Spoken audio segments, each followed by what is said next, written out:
Good morning everyone. তো এখন এই যে ঋষিকাকে দুধ গরম করে দিচ্ছি।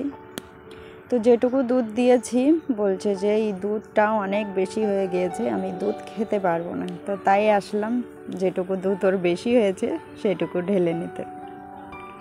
তো দেখো কতটুকু দুধ ওর বেশি হয়েছে, তারপর বলছে না এইটুকু দুধ ঠিক আছে।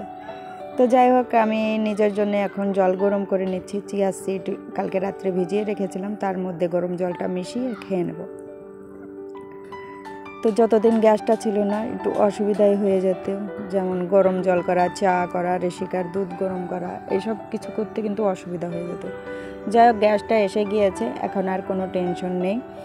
তারপর রান্না বান্না আমি গ্যাসে করব না, আমি উনানেই করব, কারণ গ্যাসের যা দাম। তারপর শীতের দিন দেখো উনানে রান্না করতে কিন্তু ভালোই লাগে। আর আমাদের যেহেতু গ্রামে বাড়ি, তো জ্বালানিরও অভাব নেই।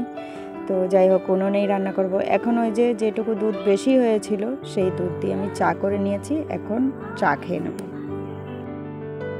অনেক দিন ধরে ভাবছিলাম যে মাঠে যাব, তো মাঠে যাওয়া হচ্ছিল না। আজকে সবাই সকালের টিফিনটা সেরে যাচ্ছি মাঠের দিকে, সাথে এই যে আমাদের রকেও যাচ্ছে। তো মর্নিং ওয়াকে যাই বা দোকানে যাই, কোথাও গেলে মানে পেছন পেছন উনি যাবেনই, উনি না গেলে তো হবেই না।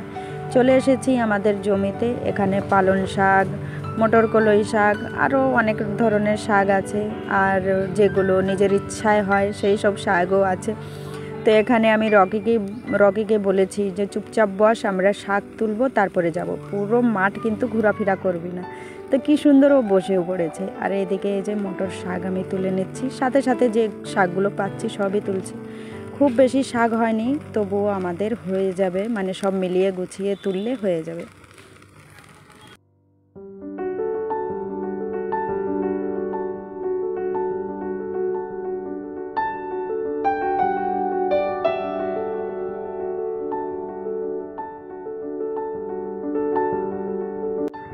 আমাদের শাক তোলা কমপ্লিট হয়ে গিয়েছে, এখন যাচ্ছি আমরা বাড়ির দিকে। তো দেখো আমাদের সাথে সাথে আমাদের রকেও যাচ্ছে। তো বাড়ি এসে যে শাকগুলো সুন্দর করে বেছে নিচ্ছি, দেখে নিচ্ছি পোকামাকড় আছে নাকি। তো বেশিরভাগ মটর কলই শাকই আছে, বাকি শাকগুলো কমই আছে, কিছু শাক রেখেও দিয়েছি। তো মাঠে যাওয়ার আগে চিংড়ি মাছ রেখেছিলাম, এই চিংড়ি মাছটা ঋষিকা না খুব ভালো খায়, তাই অল্প করে রেখেছিলাম। তো এখন এই যে চিংড়ি মাছটা কেটে নিচ্ছি, আর মানে চিংড়ি মাছ ভালো করে পরিষ্কার করে তারপরে কাটছি। এই পিঠের ধার দিয়ে না চিংড়ি মাছের দেখবে নোংরা থাকে, এইগুলো ফেলে নিলে ভালো হয়, নাহলে তো বোঝাই যায় না যে ভিতরে ভিতরে নোংরা আছে। তো ভালোই নোংরা থাকে, এগুলো পরিষ্কার করে নিলে মানে পুরো পরিষ্কার হয়ে যায় চিংড়ি মাছগুলো।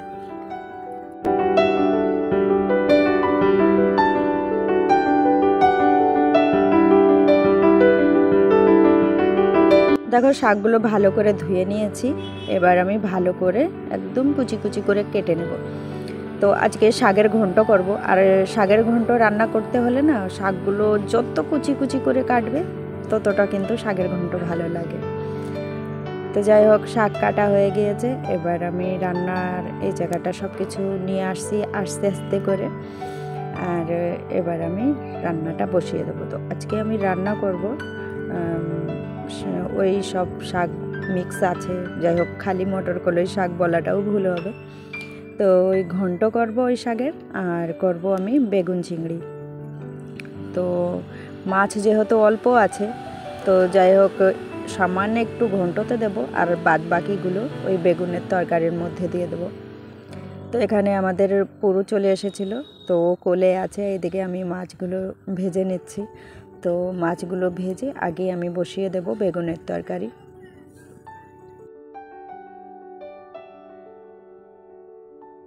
তো আজকে আমি বেগুনের তরকারি করব একদম সিম্পলভাবে, যেভাবে আমার দিদা রান্না করতেন। তো এখানে সামান্য একটু তেল দিয়েছি, তার মধ্যে দিয়েছি জিরে, আর এই কাটা বেগুনগুলো আমি দিয়ে দিচ্ছি এর মধ্যে। তো এই বেগুনগুলো হচ্ছে ওই যে শোলে বেগুন বলে না, সবুজ সবুজ কালারের ছোট ছোট বেগুন হয়, সেদ্ধ খেতেও খুব ভালো লাগে।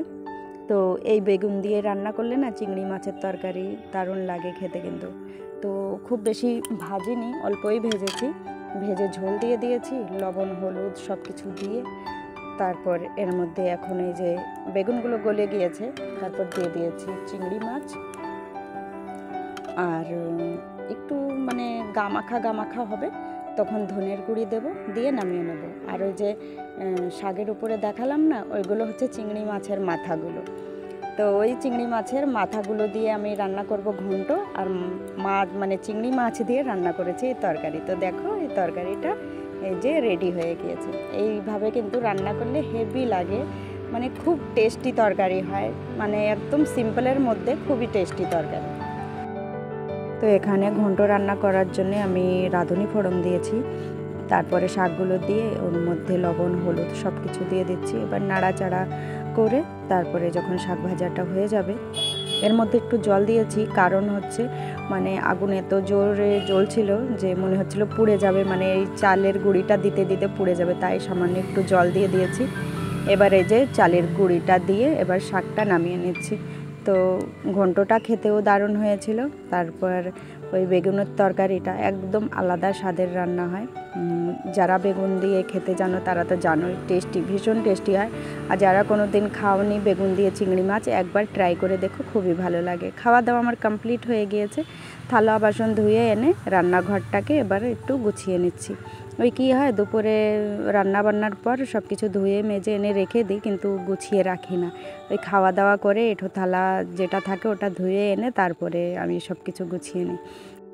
টিনের ঘরের মধ্যে এই রান্নাঘরটা যে আমার কত পছন্দের সেটা আমি ভাষায় প্রকাশ করতে পারি না, আমার এতটাই ভালো লাগে। তো সব সময় মনে নতুন নতুন জিনিস আসে যে এই ঘরটাকে আরও কত সুন্দর করা যায়। তো যাই হোক, অনেকের ভিডিওতেই আমি দেখি যে জানলার পাশে সুন্দর মানি প্লান্ট দিয়ে সুন্দর সাজিয়ে রেখেছে, বা টেবিলে ঘরে যে কোনো কোনায়। তো আমি না মনের মতন করে মানি প্লান্ট গাছ পাচ্ছিলাম না।